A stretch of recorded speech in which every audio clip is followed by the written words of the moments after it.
Hello, you good people. Bit of a delay there, a little mouse trouble. What the heck? Hello, you good people. Happy Sunday. Thank you for joining us, friends, lovers, on this fine October 2nd, 2022. This is 5 Minutes with Robert and Amy Nasir. And we are glad you are here. It's October. It's the second day of October. Yes. We have made it to the fourth quarter of the year. Yes. Yes. And it's a spooky month. Yes. And on this day, love conquers all. Love, well, as long as it leads to actual works, taking action on your values. But any kind of success is literally love conquering all. Before I get into that, it is October 2nd. It's the fourth quarter of the year. You know, the Halloween, Thanksgiving, Christmas, New Year's Eve rush. Isn't that exciting? I know there are people out there saying, oh my God, not already, don't even. I know that feeling. But we're going to make it good. We're going to make it fun. We're going to make it all positive. Q4 2022, fourth quarter, cashing in. Today is Sunday, October 2nd, 2022, the 275th day. 275, the 275th day of this, your best year yet. Just in case it's not quite your best year yet, you have 90 days left in this year to make it so. Christmas in just 84 days. Get out there and start shopping. 29 days to finish getting those Halloween decorations up before the candy grabbers come to your front door and ask for stuff. I know there are places where they don't do that. Some of you may be living in apartments. Some of you may be living in managed communities where everybody gathers in the community center instead and they pass candy out of the trunks. Trunk or treat. Trunk or treat. Boo! That's Trunk or treat. Only acceptable if you are an elephant. But yes, 29 days until Halloween. Looking for creative giving. Now, we are probably... What I mean by creative giving is we do Halloween here at Studio Nasir, and we get maybe 50 trick-or-treaters. Sometimes 30, maybe. And you know, in groups, so not necessarily 50 groups, but, you know, maybe 20 families. But we try to make it fun. We try to give out a lot. Amy's thinking this year, well, let's go from giving out a bunch of snack-sized bars to just giving out full-size candy bars. Yes. So if anybody has any tricks or up their sleeves about where we can find the best prices for full... You know what? We have friends who have Costco memberships, Robert. We should look into that. Perhaps. But I'm also looking for other creative ideas, or just what are you, assuming you are, what are you planning on giving out for Halloween? Or what are your favorite things to receive if you are of trick-or-treating age, and Lord knows, isn't everybody? Well, with this audience, I'm sure everyone's response is books. I give out books. I give out a copy of The Virtue of Self. Actually, that would be pretty cool. If you could get them at those bulk rates, the student edition rates. Yeah. Give out a candy bar and a copy of The Virtue of Selfishness. Or the Ayn Rand sampler books that they used to make. Samplers were free. So I think we still got half a dozen of those around here for somewhere. Passing out. Since we haven't done in-person glow meetings much over the last few years, gotta get back on track with that. Yes. Again, October 2nd, and on this day in history. Man, looking up the history for this day, what did I come up with? This is the day Gatorade was invented. Now, this is controversial depending on which website you look at, but Gatorade was invented at the University of Florida. Now, there's a clue right there about how this story is going to come out. On October 2nd, 1965, a team of scientists invent Gatorade, a sports drink to quench thirst, at the University of Florida's labs.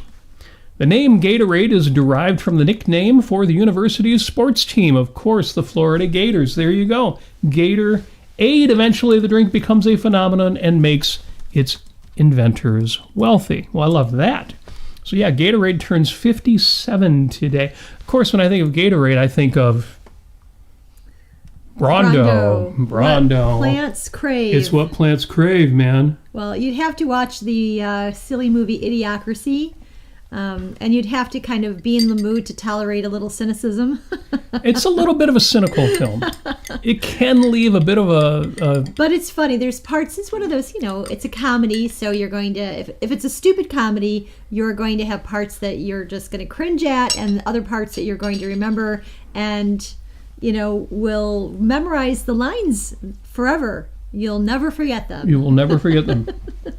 And it's a very funny movie. And it's funny because I'm not a big Mike Judge fan. I didn't enjoy Office Space at all. Too cynical, too negative. I get it. We've all been through it, and a lot of us identified with it and thought, ha, ha, ha.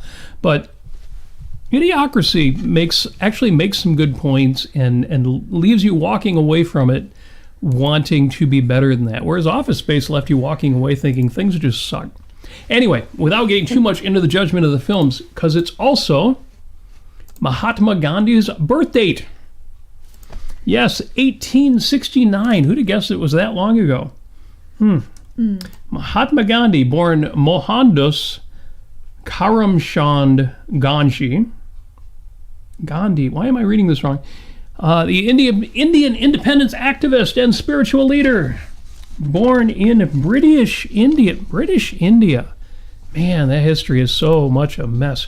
When our dear Queen Elizabeth II passed away recently, a lot of our India-located friends, I was going to say Indian friends, and now American, no, real Indian, they weren't happy. They weren't happy because colonialism didn't end as quickly as it should have under her reign. And I get that. But born 1869, Mahatma Gandhi, born on this date, the big thing about Mahatma Gandhi was he was all about nonviolent revolution. And what that makes me think of, and there's a link in the show notes to this, is the And Liberty for All exhibit at the Henry Ford Museum of American Innovation. Now, why do I make that connection? Because in the civil rights section of there, they make a comparison between Martin Luther King Jr., who was, like Gandhi, an advocate of nonviolent revolution, and Malcolm X, who said, at some point, if you are not willing to be violent ever and at all, you're not going to get anywhere. There are real injustices that need to be solved. Having been I shouldn't say pacifist, but just having been a nice guy all my life, I tended to, and I still tend to, identify with the Martin Luther King Jr. viewpoint. Yeah. And so when I read that it's Mahatma Gandhi's birth date, I think, for all that I disagreed with his politics, he had the right idea. But, I've also learned that sometimes it's got to come to, for example, civil war. So a more complex story than is obvious. But I couldn't resist making the connection and telling people, click that link, go to the Henry Ford Museum of American Innovation, look through the Liberty for All exhibit, and Justice for All, and Liberty for All. With Liberty and with Justice. With Liberty and Justice for All. Yeah, with Liberty and Justice for All, yeah. How did I get that wrong? But it is well worth seeing, so click on the link, go to that place. Yes. Yeah, no, I got to say that, of course, it reminds me of the difference between Rio Bravo and High Noon. And High Noon, you've got Gary Cooper in there, and he's like, I don't know, he's just kind of... He's just stoic. And very stoic and sort of, No, I'm not leaving town when the bad guys come. Oh, let me help you. No, you're an old drunk. You just stay over there. Right. I'm just going to handle all this myself and be... But, I mean, a lot of people like High Noon, and I get it. It's a good film. Until you've seen Rio Bravo. Until you... with John Wayne and Dean Martin. Yes. And Ricky Nelson. And just, the whole idea of, I believe that there's in both films, isn't there a pacifist lady character who doesn't want anybody to fight? Or it's fun because actually the pacifist in High Noon, Grace Kelly, of all people, plays, is she a Mormon? She's a member of some like nonviolent Quaker. Yeah. And she's nonviolent. But no, in Rio Bravo, Angie Dickinson is much scrappier, and she doesn't want John Wayne to go out and fight, but she's not a pacifist. No, she is fiery, very, very fiery. So yeah, you're right. It's a great pair of films to watch one after the other and make comparisons because it's been said that Howard Hawks produced Rio Bravo in answer to High Noon. And I can see it. I can imagine that. Yeah. So I mean, of course, what I would want to ask, would Harriet Tubman agree with Malcolm X's viewpoints on violence?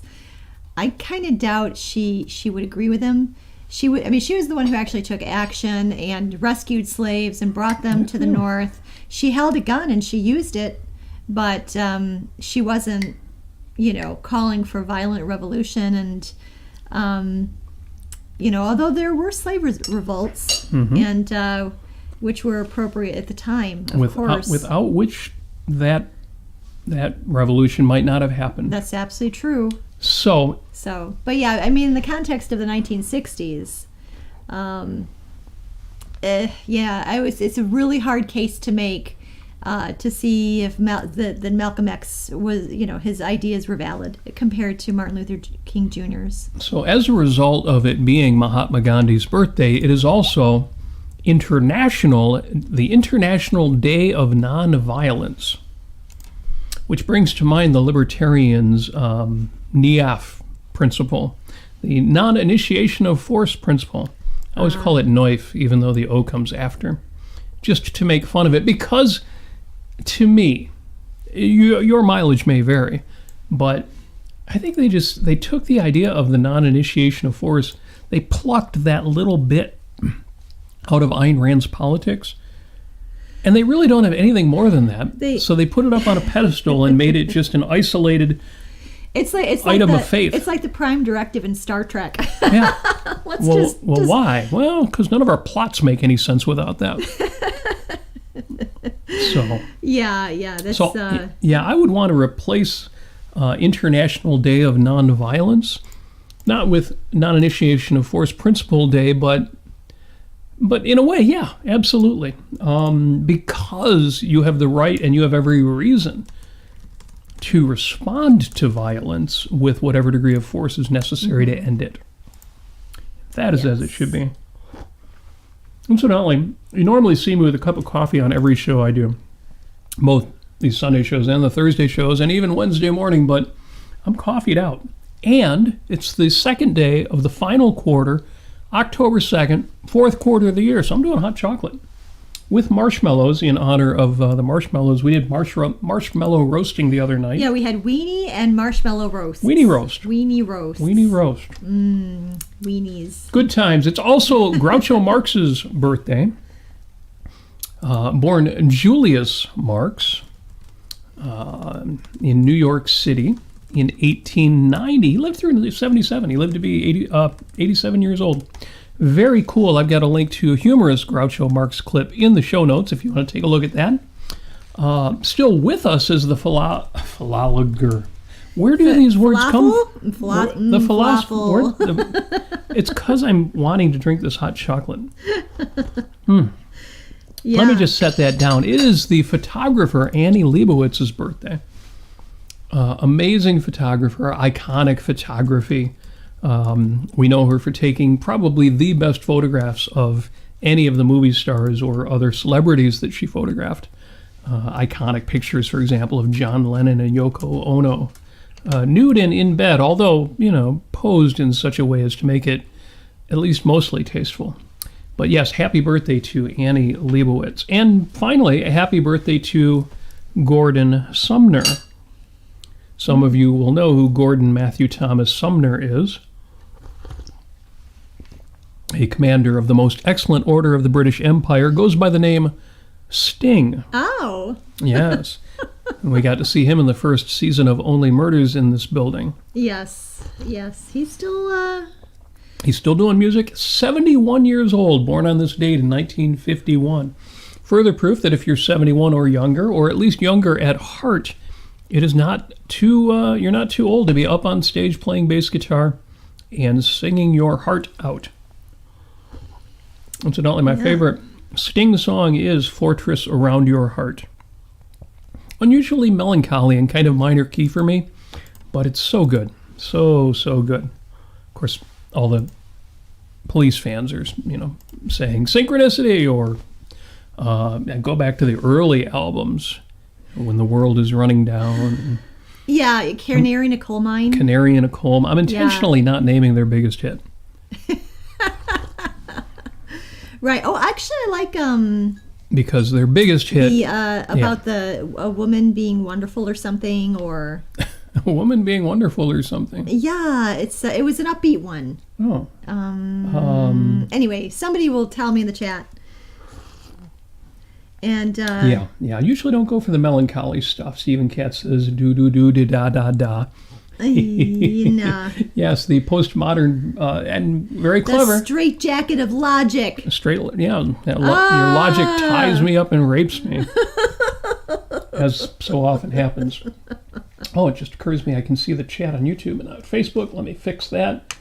Yeah, we've got some great people. We've got Jim. Jim cloned himself over on Facebook and YouTube. Yeah, Jim and Emily are both on Facebook, so I've got to have the Facebook chat That's here. great. Emily just started her own YouTube channel. Yes, she did. So if you are friends with Emily Drake, or even if you aren't, look for her on YouTube. She is posting important videos. Linda Cordero of Cordero.com. That's Quen Cordero Fine Art for all of your fine art needs, all of your inspiration in life. The best art in the world at their art gallery. Cordero.com. And it's just wonderful. So, yes. Including a new one that Jason Wass did, which I absolutely love. And you'll have to check him out. Well, she and Mr. Q joined in on the Andrew Bergman Memorial, yes. which we'll mention a little bit later as well, because that is important. But real quick, I think I have one more here. It is National Name Your Car Day. So you had to figure there would be an especially silly holiday thrown in there just for the fun. And it's funny because my daughter names her cars. Every car that she has owned has had a name, and she's been through a few of them. I have never named my car. Have you ever named your car? I did, but this was a long time ago. I haven't had a name for my car in a long time. I think my last car was Betsy that I named. But my Focus, the one that's got the stick shift. Yeah. It's just the Focus, and sometimes it doesn't have a name. Sometimes I mistakenly call it the Escort. Oh yeah, well you used to own an Escort long ago, and the Focus kind of was the follow-up to that. Yes. Except you never drive the Focus anymore. It's kind of become my car. I will again, I'm Even sure. though it's got your name on the license plate. Yes. Yes. Well, you're the one who put that there. Yes. Any chance to surprise someone, make sure you do that. If you ever named your car, what name did you give your car? And what kind of car was it? Be very curious to see in the chat.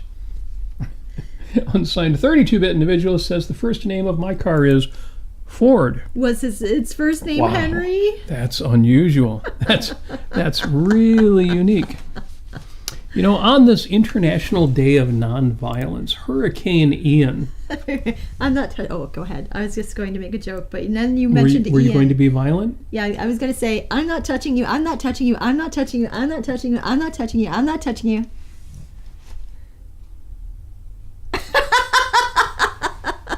All right. That's nonviolence, folks. You saw it right here is a great demonstration. Yeah. Yes. That was very nonviolent of you. So now, what was very metaphysically violent? What's that? Hurricane Ian. Hurricane Ian was a mess. What the hell? So I have family down in Fort Myers in Venice, and in the eye of the hurricane, unfortunately, they were not on low ground. Yeah. So they didn't get it as bad as a lot of the photos and videos that you've seen suggest. But man, what a reminder that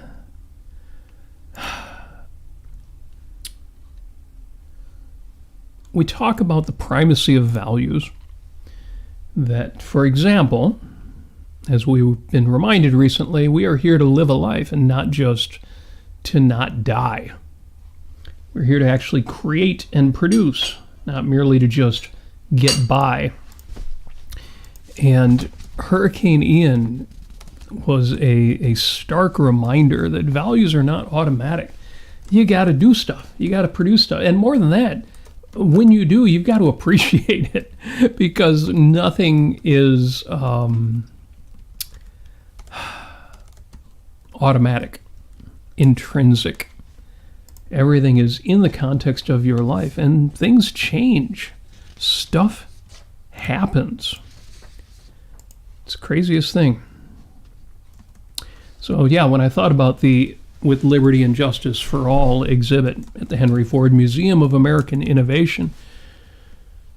You know, we take for granted so much, not just prosperity, but freedom, liberty, individual right. And it's the craziest thing. Being part of a philosophic movement in which we talk about how your rights should be respected and the 10,000 ways in which, even in a country like America, your rights are not respected. It's very easy to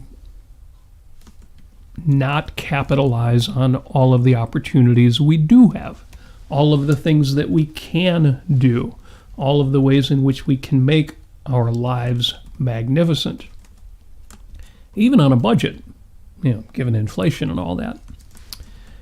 And so thinking about the Liberty and Justice for All exhibit, and you go through this exhibit, and it's essentially broken into 3 parts.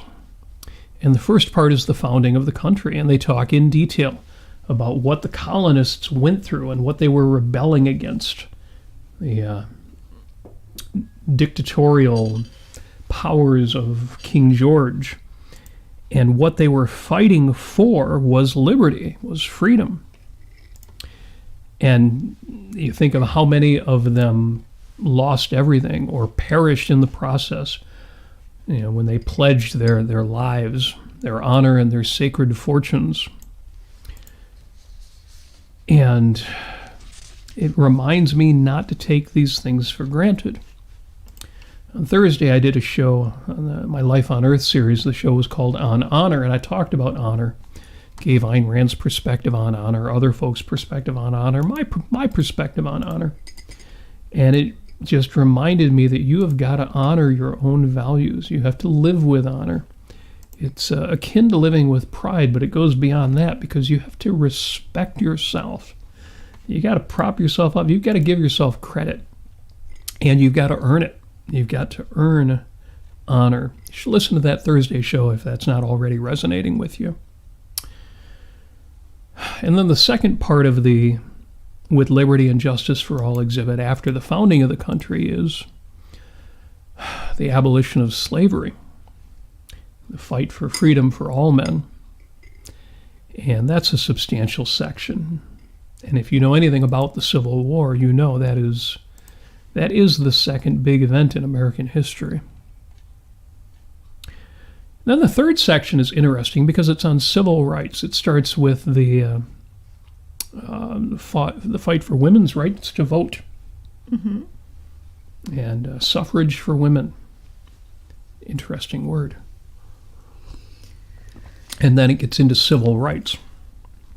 And again, you can read more, see more about Martin Luther King Jr. and Malcolm X and what that fight went. And it just reminds me that as much as we have to fight right now, as many difficulties as we go through, and not just the obvious fights against taxes and regulations and all of the restrictions on our lives and all the things we would like to do but can't do, but also culturally, the culture war and fighting the left and fighting the right, fighting the left on wokeness and fighting the right on anti-abortion and fighting the left on control of the economy and fighting the right on immigration and fighting the left on this and fighting the right on that. And I'm not drawing an equivalency. All I'm saying is that neither of them are my friends. Neither of them are my allies.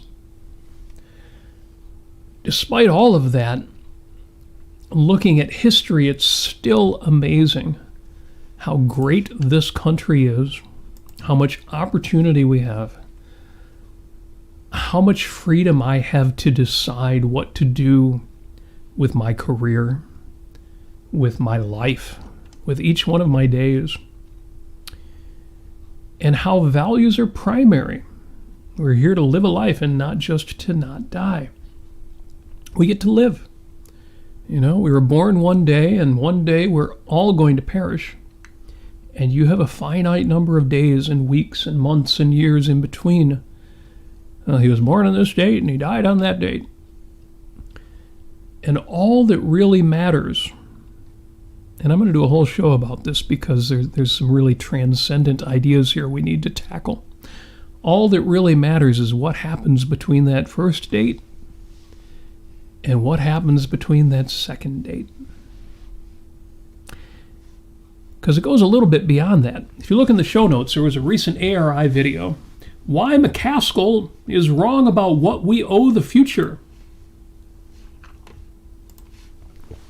And the gang at ARI, including Ben Baer, who's going to also be doing some future shows on related topics, talked about William McCaskill, the philosopher, professor, sort of the intellectual voice of the effective altruism movement these days.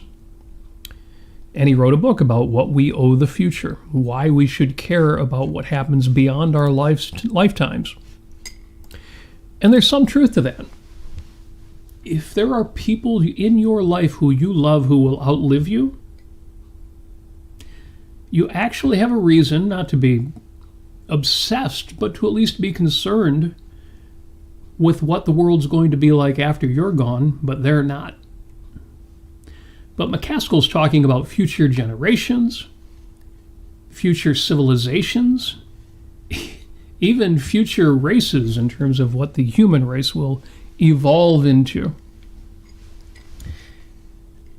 And that's why I'm only exaggerating a little bit, because again, there's some reason to care about history and there's some reason to care about what your kids are going to go through, but what really matters is what happens between the day you were born and the day you perish. And if that sounds a little floating, a lot of us in the objectivist community, earlier today, we celebrated the life of an objectivist who passed away recently. We all got together and talked about what this person meant to us. Some of us only ever met him online. A lot of us actually met him in person. And you just realize how irreplaceable people are and how irreplaceable your own time is. I should take a moment and see what have I missed in the chat. Oh, a lot of fun stuff, actually. What's going on in there? Well, Emily says the word of the month, which is spoopy. Spoopy. Yes. You've been saying that. Which basically means it's spooky, but it's also kind of funny, but it also kind of creeps you out in a good way. And it's cute, too. It's adorable, or it can be. So, many things this month are spooky. Every time Amy says that word, I get the song Spooky stuck in my head, and I find myself singing it spoopy. I think that was by Classics 4, which is a strange band name, but I'm pretty sure that was, and it's 4 in Roman numerals, so Classics IV. It's not in my show notes, but if you look it up, you'll find it. Not that you care, but if you do. Yeah, Linda actually has some family down in Florida where they're going to go down there and help them out. Excellent. So hopefully that all goes well. I wish them I hope all the damage my best. wasn't too much.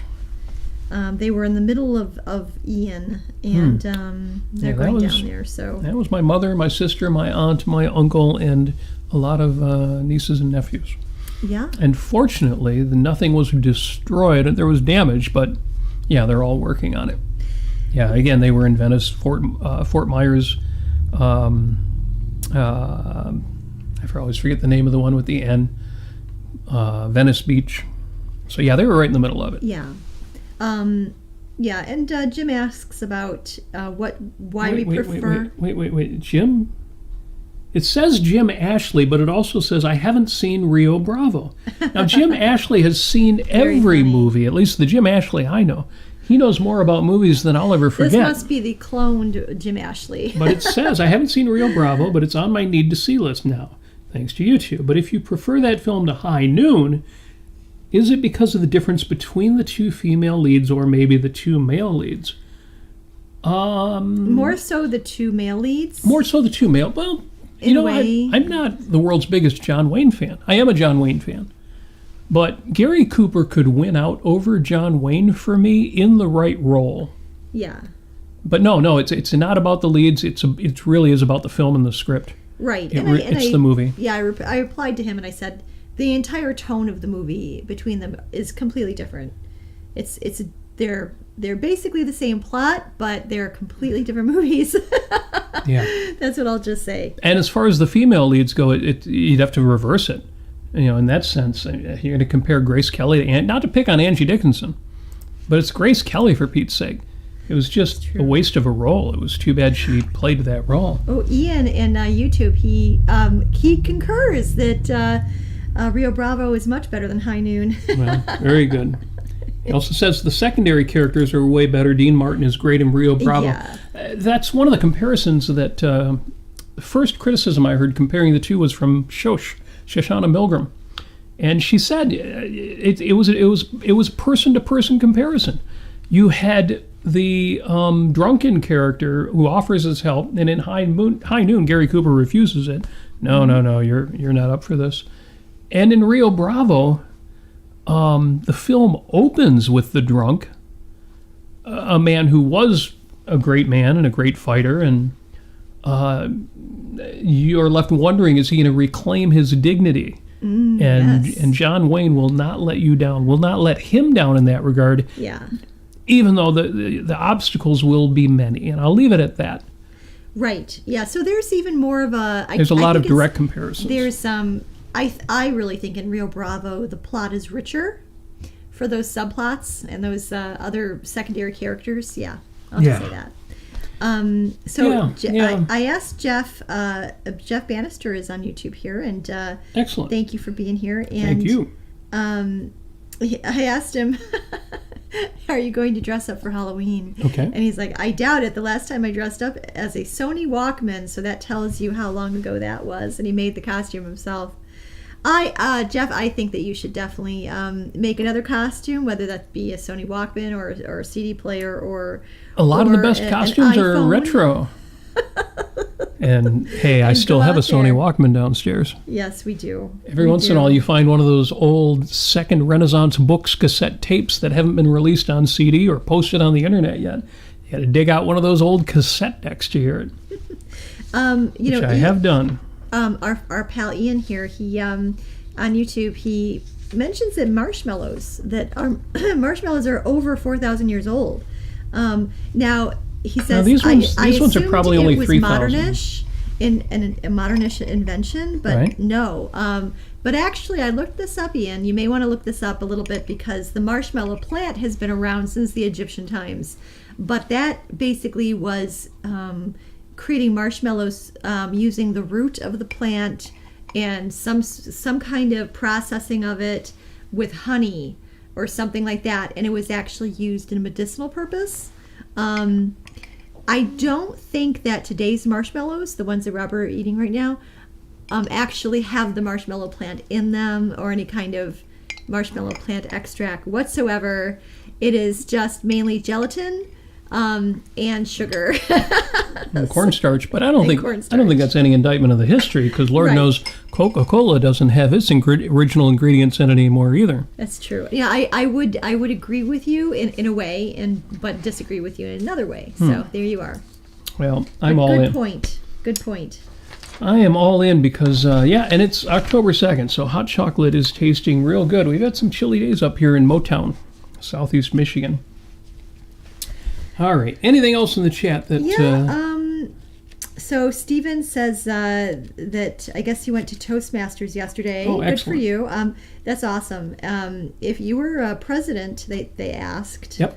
What law would you change and why if you had a magic wand? If you had a magic wand and you could change any law, I would abolish magic. Because that's a violation of the law of identity, and it's screwing with my mind, man. What else? I don't know if there's a law that,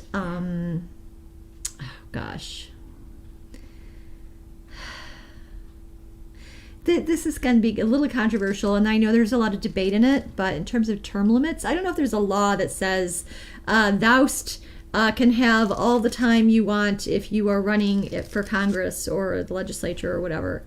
I think that there should be term limits on those offices. Term limits. Yeah. Amy would go for term limits.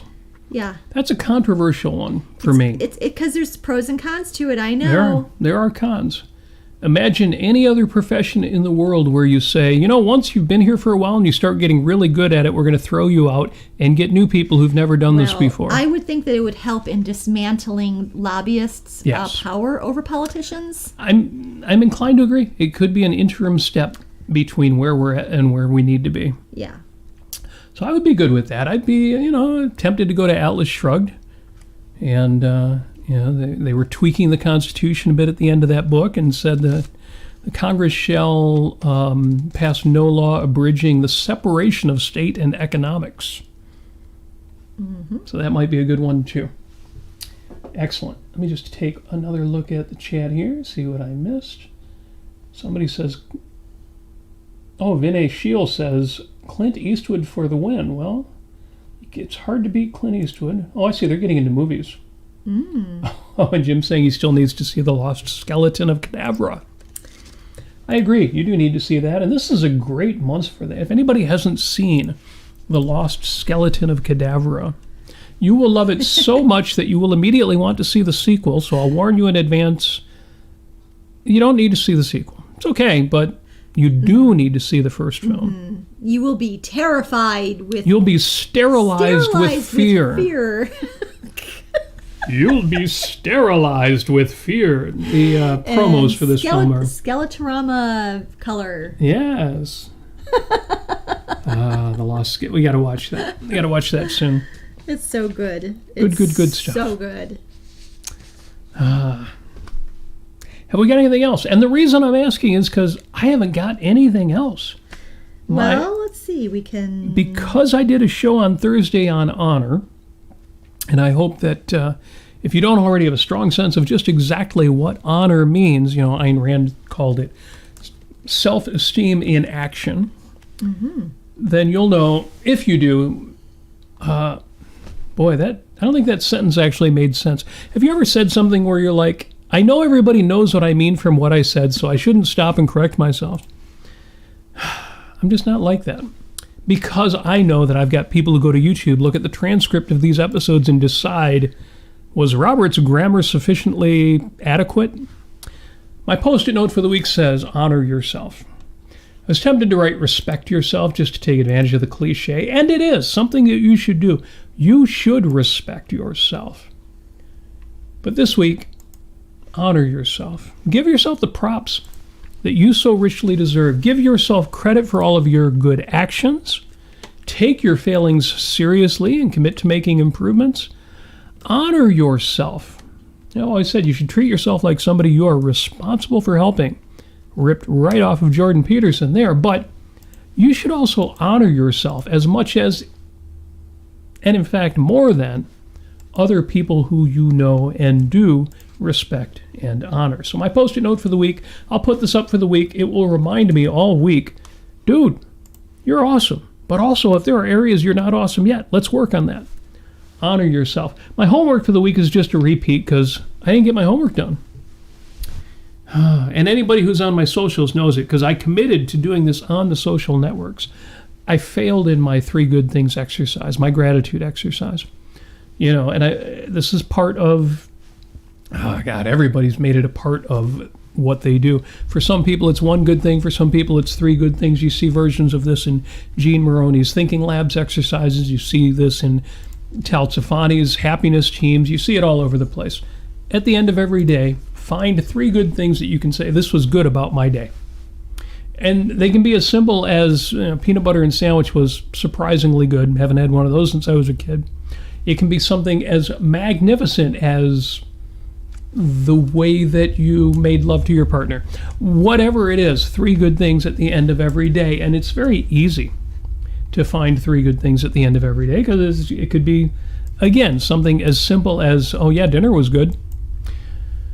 But if you do 3 good things at the end of every day, then after the end of a week, you've got 21 things that you thought, yeah, that was good. I guess that was a good week. And at the end of every month, at the end of every year, you've got over 1,000 good things. And it's not that you make a list and you go back and reread the list. It's just going to give you a better sense of your values.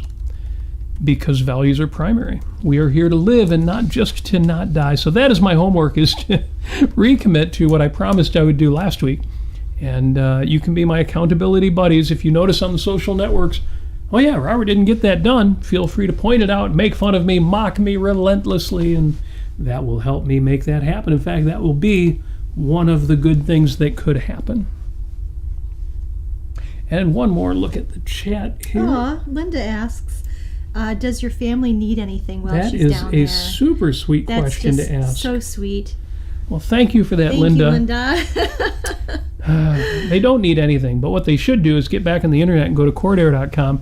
There they will find things that they need. But no, seriously, they are getting all sorts of help, and I do appreciate you asking about that. And just real quick here. I think possibly in response to honor and defining it, Emily says gratitude for an opportunity even when we don't fail, or even when we do fail. I'm not so sure. Anyway, you may want to let me know what that means a little bit more, Emily. Yeah, I'm not too sure. We are due, though, to do another gratitude. We did one already. We did an episode on gratitude. But we've been doing this for 2 years. There are a couple of these we've actually got to return to and rerun them, update them a bit, have a little more fun with them. And gratitude is certainly high on my list. So speaking of gratitude, I want to take a moment to thank each and every one of you listening, watching right now, or later on our syndication hosts, because yes, this show is available to you on Apple Podcasts, Spotify Podcasts, Google Podcasts, even the podcast services that don't have the word podcast in the title, because Lord knows that's redundant, and on YouTube and on Facebook. Watch and listen, and if you ever catch one of our episodes where you think, oh wow, they made a point I think more people need to hear, you know what to do. Like and share. We will appreciate that. Yeah, and even if you find perhaps a clip of us and you think to yourself, well, this 2 to 5 minute clip might be really, really nice to put together, send that information to me and I'll make a clip of it. And yes, Amy's working on short clips of the show. So if you see something that you think would be a good short clip, yeah, that would be super cool. Oh yeah, that one you did last November, the part where Robert said you're ugly and your mother dresses you funny, that would be great. Or whatever it is. And real quick, Emily did say, yes, gratitude for an opportunity even when we do fail. Yes. Oh, yes. Absolutely. Without failing, you don't learn. That's right. And it is very important to go out there and take risks and fail, or even halfway succeed and halfway fail. Sometimes we do that too. And then look back and see and evaluate what can you do better, what can you polish up, and go back in for more. It's really important. Yep. Yes, and Vinay Shield says, what do you think about that song by Pharrell Williams? Well, Pharrell Williams has a lot of songs, but if you are talking about the song Happy, I always thought it's not very happy. It's got a great rhythm, but it's surprisingly minor key for a song called Happy. Especially the chorus, which, flat 6, flat 7, and... So sing it to yourself one time, just the chorus, and ask yourself, is this in a minor key or a major key? Now, I've gotten used to it. And Amy has taught me this. What's that? Amy has taught me to, when you hear a song that sounds unhappy, think more about the rhythm than the harmony or the melody. Because I, as much as I like rhythm, I tend to emphasize harmony, I tend to emphasize melody. And in a song like Happy, the melody is actually not happy. But because it's bouncy, and also by making it in a minor key, it does help you reach people who need to be brought out of, say, a minor key moment. So I get it. I get why a song like that works, and I'm slowly learning to be a little bit happier with it. But still not a happy song for me. And I gotta say that as a dancer, I grew up with all kinds of dance music, and oftentimes, if you'll notice, a lot of dance music is in a minor key, but it is upbeat, it's peppy, it'll get you going, it gives you energy, or energizes you, or it can. So yeah, it's good, but just keep in mind that it may not be the most spiritually fulfilling music that you could find out there. I'll just say that. Yes. If you want to know my idea of a super, super happy song, but that's also got a tiny bit of soul to it, look up Michael Franti. Franti. Michael Franti. Look up a song called I Love You. That's a happy song. That's a crazy happy song.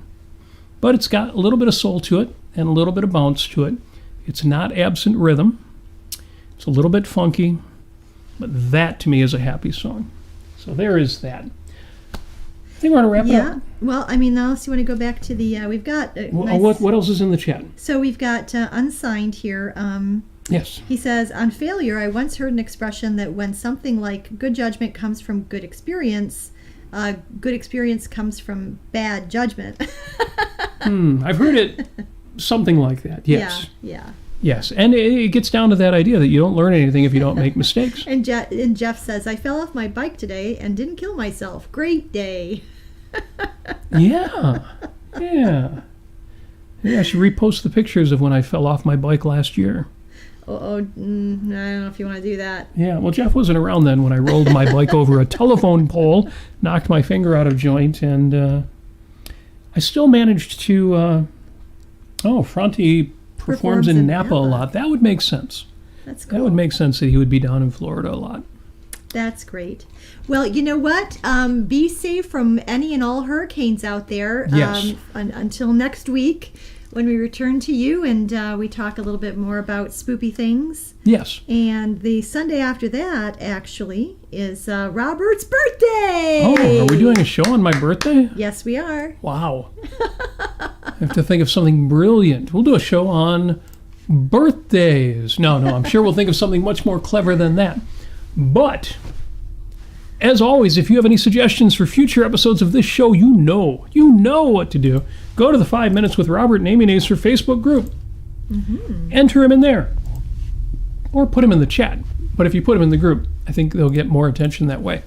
How do you find that group? Go to robertnasir.com, click the link, Facebook at the bottom of the page. Also, if you want to support the show, like these episodes. Like them on YouTube. Give me some likes. Have we got any likes yet? We've got 7 likes on YouTube. We could use more than that if we want to make sure the whole world sees these episodes and the whole world becomes a little more happy. So do that thing. If you want to support the show in a bigger, bolder, ballsier way, like with, cash, feel free, please, to go to Patreon or PayPal. Patreon for monthly subscriptions to the show, or PayPal for a one-time contribution. What are the links? They're at robertnasir.com. You know what to do. And finally, I personally, Robert C. Nasir, and I'm sure my beloved bride, Amy Nasir, would like to wish you an outstanding Sunday night. We wish you every success, every happiness that you so richly, and I mean this because lousy people don't listen to this show. They wouldn't get through 5 minutes of it. We wish you every happiness and every success that you so richly deserve. And as always,